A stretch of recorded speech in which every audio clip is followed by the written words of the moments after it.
Soal yang pertama, bagaimana perubahan sifat unsur-unsur utama pada periode ketiga dari kiri ke kanan mengenai A. Sifat logamnya, C. Sifat keasaman dan kebasahannya, E. Jari-jari atomnya, dan G. Keelektronegatifnya.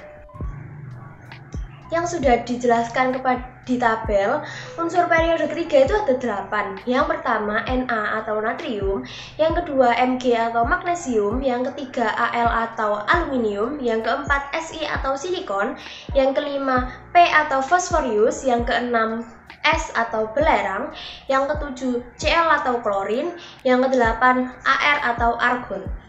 Nah, dilihat dari sifat kelogamannya, dia di Na, Mg, dan Al dia masih berbentuk logam. Nah, setelah itu dia di Si dia berubah menjadi semi logam, dan di P sampai di R dia menjadi non logam. Nah, yang kedua, sifat keasaman dan kebasaannya. Dilihat dari Na, Mg dia masih basa kuat. Di Na itu basa kuat, di Mg itu basa lemah. Dan di Al itu amfoser.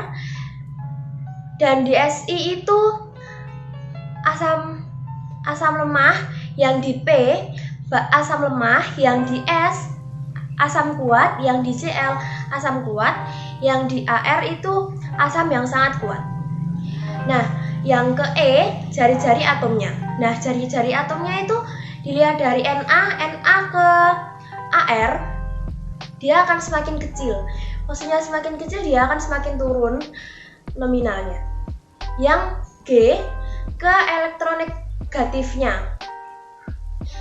Di elektronegatifnya ini dia akan makin besar dan menambah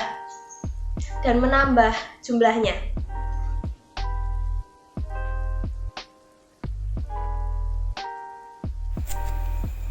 Di sini saya akan membahas mengenai mengapa titik didih Si itu tinggi.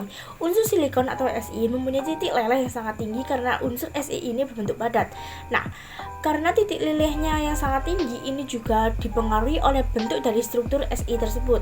Masing-masing atom silikon mengikat 4 atom silikon lain yang membentuk silikon jaringan 3 dimensi atau yang sering kita sebut dengan tetrahedron. Sehingga terjadi kovalen atau molekul raksasa.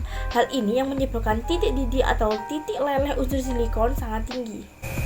Selanjutnya adalah mengapa energi ionisasi unsur-unsur periode ketiga dari kiri ke kanan semakin besar kecuali Al dan S. Jawabannya adalah sifat keperiodikan unsur memiliki kecenderungan sebagai berikut. Dalam satu periode, energi ionisasi unsur bertambah dari kiri ke kanan karena jari-jari atom semakin kecil, sehingga daya tarik inti terhadap atom terluar semakin kuat dan energi ionisasi bertambah. Namun, kecenderungan tersebut tidak berlaku pada unsur periode ketiga, seperti Mg atau magnesium, Al atau aluminium, P fosfor, dan S sulfur atau belerang. Selanjutnya adalah adanya perubahan posisi dari tabel unsur periode ketiga, yang seharusnya Na, Mg, Al, Si, P, S, Cl, dan juga Ar menjadi Na, Al, Mg, Si, S, P, Cl, dan juga Ar. Hal ini disebabkan karena elektron di kulit terluar Mg berpasangan dan bersifat stabil, lebih sulit untuk dilepas dibandingkan elektron di kulit terluar Al yang hanya satu dan lebih lemah, lebih mudah lepas. Berbeda dengan elektron terluar fosfor atau P berjumlah 3. Dari kondisi itu setengah penuh. Elektron fosfor P jauh lebih stabil dan sukar dilepas dibanding elektron sulfur atau S yang jumlahnya 4. Selanjutnya adalah mengapa klorin merupakan oksidator terkuat. Pembahasannya, kecenderungan untuk mereduksi atau mengoksidasi dinyatakan oleh harga potensial elektroda atau E0. Harga E0 reduksi dari kiri Na ke kanan Cl terus meningkat. Seperti pada tabel unsur periode ketiga, seperti yang kita ketahui Na, Mg, Al, Si, P, S, Cl, dan juga Ar. Berarti dari kiri ke kanan kemungkinan direduksi akan bertambah, yang artinya unsur yang berada di kiri lebih sulit direduksi atau oksidator lemah, dan yang kanan lebih mudah direduksi atau oksidator kuat. Sehingga unsur klorin dapat mengoksidasi hampir semua logam dan juga non-logam karena klorin adalah oksidator kuat. Di antara unsur-unsur Na, Mg, dan Al, mana yang diharapkan? A. Membentuk senyawa kovalen dengan klorin. B. Membentuk senyawa ion dengan klorin. Poin pertama ada Cl dan Na, yang kedua ada Cl dan Mg, yang ketiga ada Cl dan Al. Cl memiliki keelektronegatifan sebesar 3,16. Natrium memiliki keelektronegatifan sebesar 0,93. Mg, magnesium memiliki keelektronegatifan sebesar 1,31. Al, aluminium memiliki keelektronegatifan sebesar 1,61.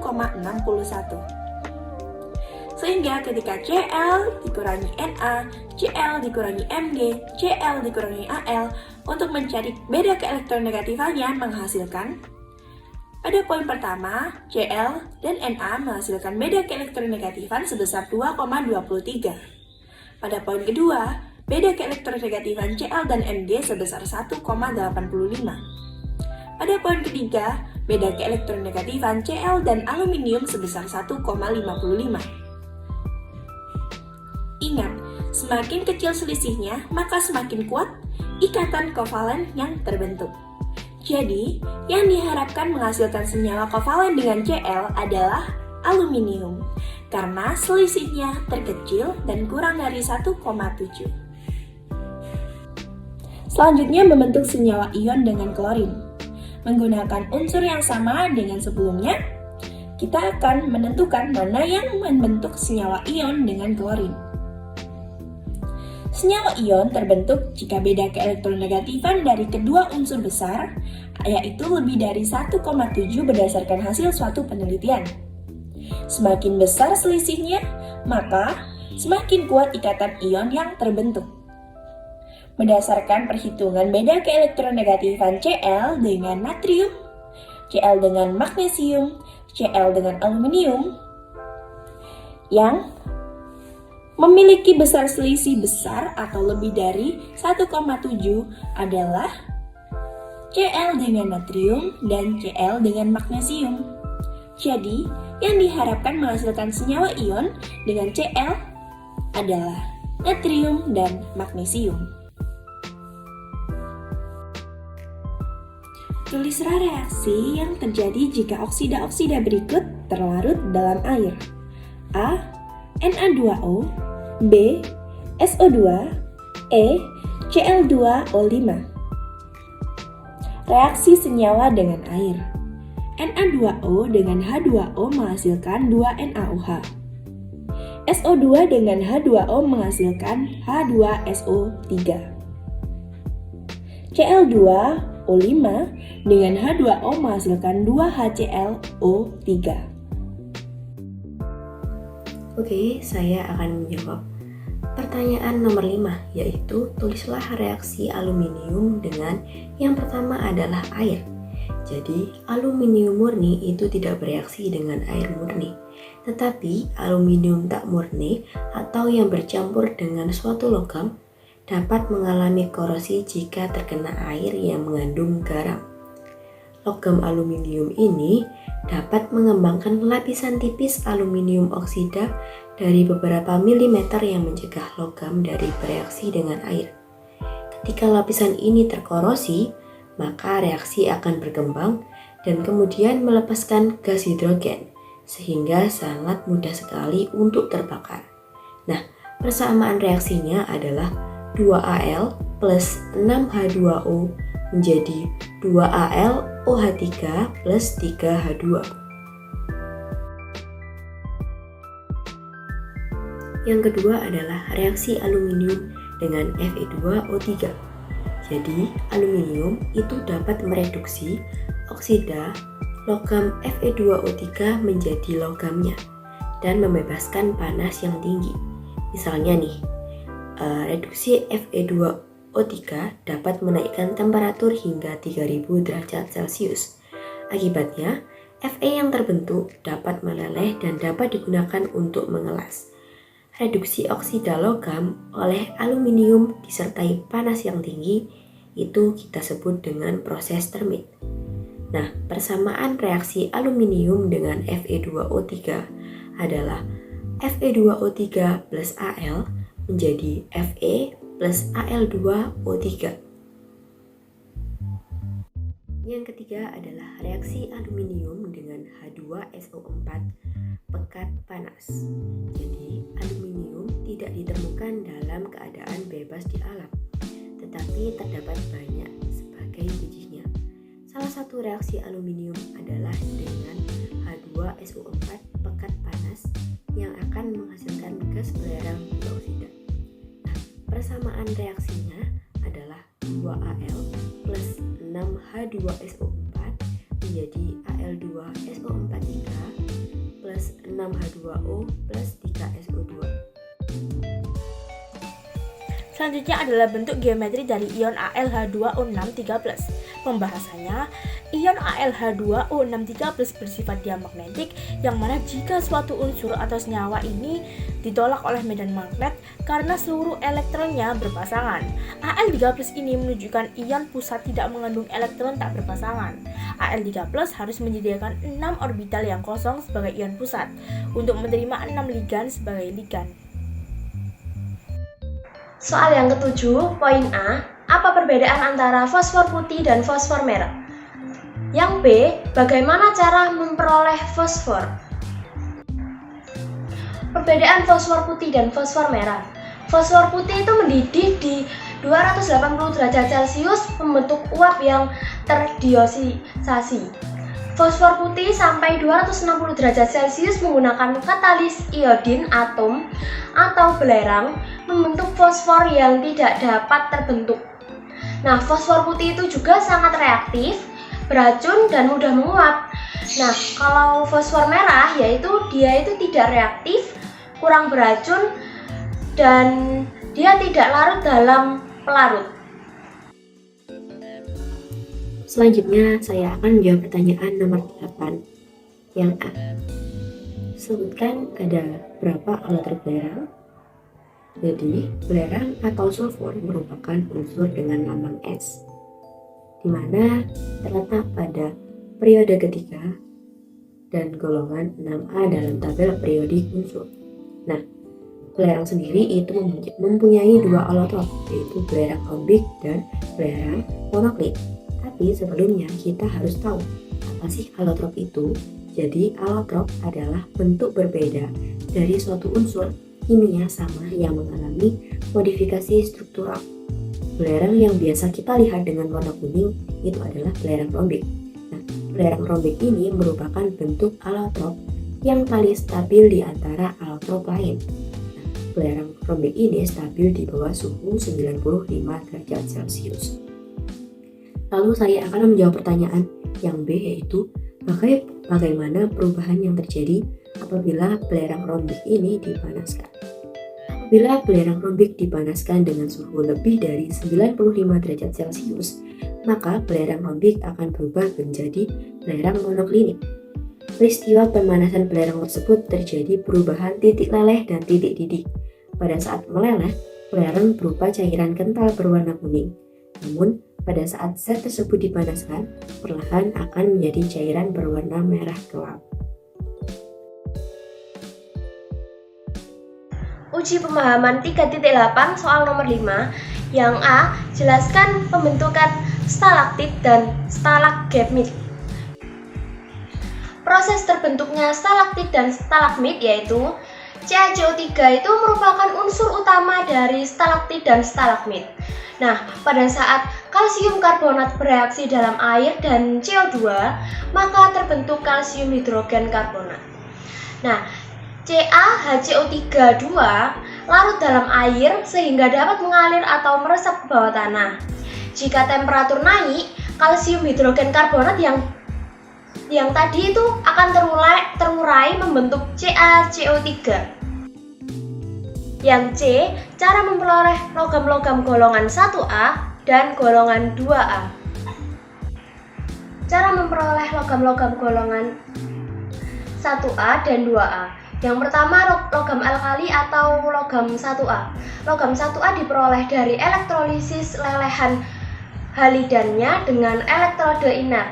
Contohnya yaitu natrium diperoleh dengan elektrolisis lelehan garamnya dengan proses Downs. Yang kedua, logam alkali tanah atau 2A. Logam alkali tanah diperoleh dari elektrolisis leburan garam atau reduksi garamnya. Contohnya, banyak magnesium itu diperoleh dari air laut yang ditambah dengan kalsium oksida.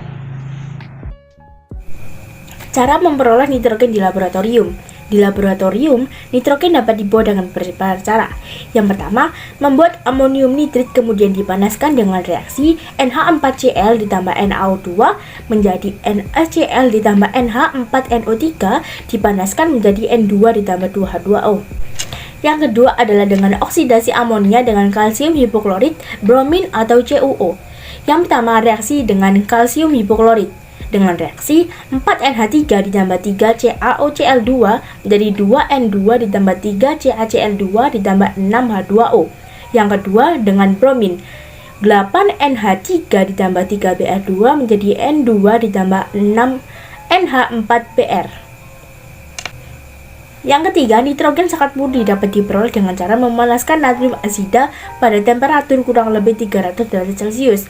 Reaksinya, 2NaN3 dipanaskan natrium azida pada temperatur kurang lebih 300 derajat Celcius menjadi 3N2 ditambah 2Na. Proses pemurnian belerang yang paling banyak dipakai di dunia adalah proses Frasch yang dikembangkan oleh Hermann Frasch pada tahun 1894. Proses ini banyak dipakai karena sangat murah dan prosesnya cukup singkat. Proses ini memadukan penambangan sekaligus pemurnian belerang. Proses Frasch dilakukan pada deposit belerang yang terdapat di bawah permukaan tanah dengan kedalaman 50 hingga 800 meter. Proses Frasch dilakukan dengan memasukkan 3 pipa konsentris ke dalam tanah dengan deposit atau kandungan belerang. Air yang sangat panas, sekitar suhu 165 derajat Celcius, dengan tekanan 2,5 hingga 3 megapascal, dimasukkan ke dalam deposit belerang melalui pipa paling luar. Dengan suhu dan tekanan yang tinggi ini, belerang akan melebur dan mengalir ke pipa yang berada di bagian lapis kedua.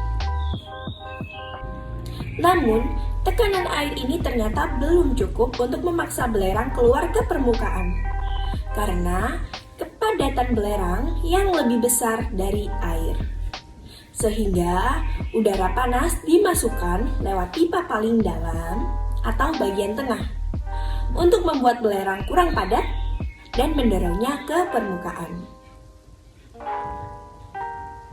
Belerang yang dihasilkan dari proses tersebut sudah cukup murni, yaitu sekitar 99,7 hingga 99,8% dengan warna kuning muda. Begitulah cara memperoleh belerang dengan proses Frasch.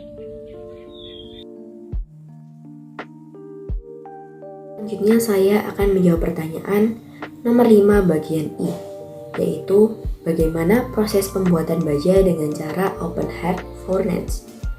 Dalam sebuah tungku besar, itu dimasukkan besi kasar, Fe2O3, besi tua, dan CaCO3. Campuran tersebut dibakar dengan udara panas. Nah, bahan pengotor juga akan dioksidasi oleh perioksida dan juga udara. Karbon dalam besi akan teroksidasi membentuk CO2 dan SiO2 yang akan bereaksi dengan CaO untuk membentuk CaSiO3 dalam menghasilkan slag.